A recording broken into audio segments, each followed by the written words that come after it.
Personally, I think every time is a perfect time to start a business. There's no bad times. If you do the work, if you do the preparation, you'll know when it's time. And it doesn't mean that it won't be a little bit scary, but you'll know. And you don't have to quit the daytime job if you don't feel all that comfortable, and you can give it a run at night. But whatever works for you now with the internet, you've got all the choices in the world, and you can just go out there and do your own thing and set up a business part-time. The passion I've always had for business and being an entrepreneur that transfers into the Mavs, I've always been passionate. Some people thought, it's more OCD than anything else, which I think is a great trait for an entrepreneur. When I mentioned the stamp business, I would stay up till 3, 4 in the morning, even though I had to get up and go to school, and read Lynn's Stamp News and Scott's Stamp Journals and have them all memorized and use that to give myself an edge.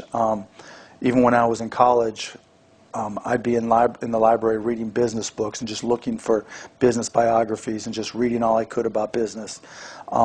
When I had Micro Solutions and I started with no money, I'd pull all-nighters in front of borrowed computers, teaching myself software and how to program. Just to go after it. I mean, the thing about being an entrepreneur is it's just all to you.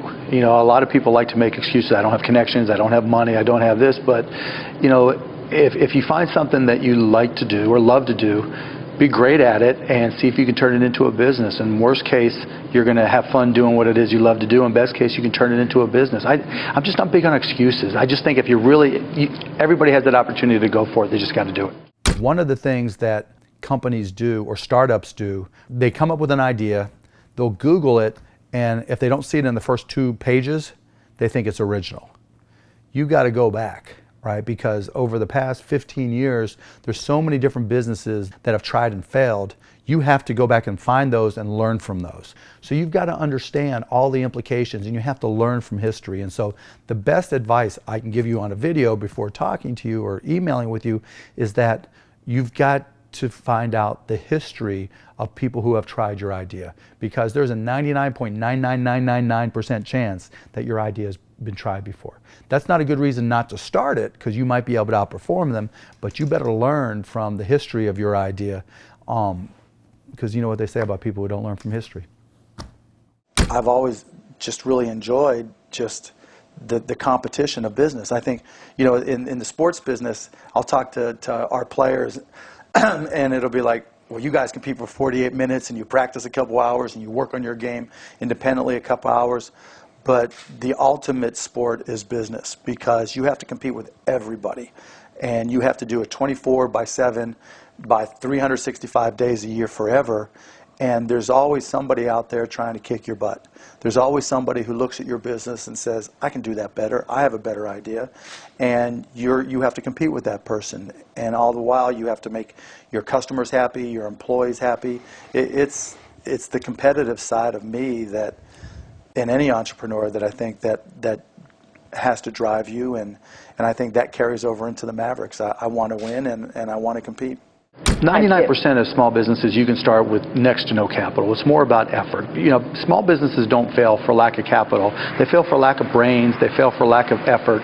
Most people just aren't willing to put in the time to work smart. I mean, they go for it in a lot of cases, but they just don't recognize how much work's involved. And if you do the preparation, if you start a business, you better know your industry and your company better than anyone in the whole wide world, because you're competing. And to think that whoever it is you're competing with is just going to let you come in and take their business, obviously that's naive. And I think most people don't recognize that. If you're going to compete with me in one of my businesses, you better realize that I'm working 24 hours a day to kick your ass.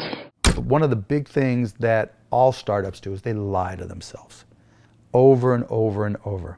Mine's faster, mine's cheaper, mine's better, mine's this, mine's that. No, it's not. And the reason it's not is because whoever it is you're competing with, it's not like they're ignoring you. It's not like, oh my goodness, this guy just started on Shopify in the startup competition. He's doing $1 million this year. Woe is me, I might as well close up the doors. What are they doing? I'm going to copy what they're doing. And now you've got to stay ahead. And so, you've got to be very careful as an entrepreneur to be brutally honest with yourself And those are some of the things that you'll hear from me as a mentor, that know what you know what you don't know, but you've got to know your business better than anybody. I think the most important is knowing your strengths and weaknesses and knowing what you enjoy doing. If you look at it as a job, you've already lost. It's not going to be your passion, and you're going to count the hours. If you look at it as something you love to do, and then you know what your strengths are, then you can leverage those strengths in your business and in helping others. And once you recognize your weaknesses, then you can work with people that complement you. I mean, every one of my businesses, I've had a partner who's very anal. Martin Woodall, Todd Wagner, I mean, incredibly anal people, perfectionists, because I'm a slob. I'm a big picture, think about what's around the corner, how's technology going to change things, how can I change, this industry, and, making sure that there's somebody there to dot the I's, cross the T's, and keep me in the baselines. And recognizing my weaknesses is just as important as recognizing my strengths and my core competencies, and having a passion to do them. You've got to be differentiated and unique. You've got to know what your core competency is and be great at it. I think what people fail to realize is that there's got to be a defining feature of your company, and you've got to be the best in the world at that. Whatever industry you're in, if you don't know more about it than anybody else in the world, whoever those other people are that know more are going to kick your ass. I had a job out of college working for a bank for a short period of time, Mellon Bank, and I decided to, well, first, it might have been Inc. magazine, this is way back when, but there was an article about changing something in how you how you save Social Security from employees' paychecks. And I literally hadn't been working there for 3 weeks. And so I sent it to the CEO of Mellon Bank.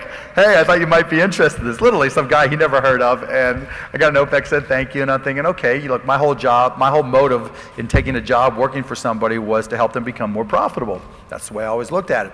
And then I started a rookies club where I reached out to some executives and all the people who had started at the same time at Mellon Bank. We'd all go out and get a drink, and we'd get this executive start.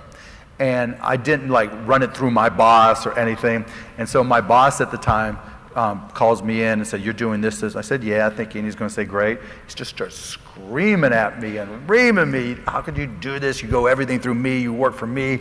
Yeah. So I knew I wasn't destined there. And then I left, and I went down to, ended up down in Dallas, and got a job working for a company called Your Business Software. And we sold software, and I didn't know anything about software. I took one computer class at Indiana and kind of cheated to pass. But not that I condone that, but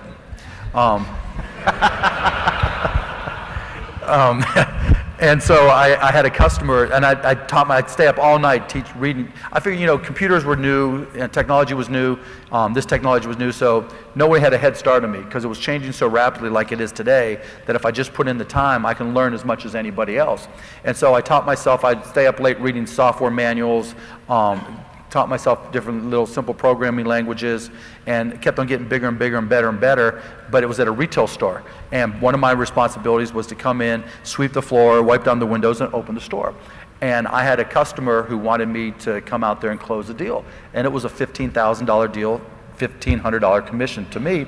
Told my boss, he said, "No, you need to be there to open the store." And I made the executive decision that I was going to go get the check, because I was living 6 guys in a 3-bedroom apartment, sleeping on the floor, and this check meant I could not use the same Holiday Inn towels with holes in them that I'd stolen, But anyway, so I went and picked up the check, thinking when I came back and gave the check to my boss, all would be forgiven, and the sales cures all. Fired me. And so those back-to-back experiences confirmed what I already knew, that I was a shitty-ass employee, and then I better start my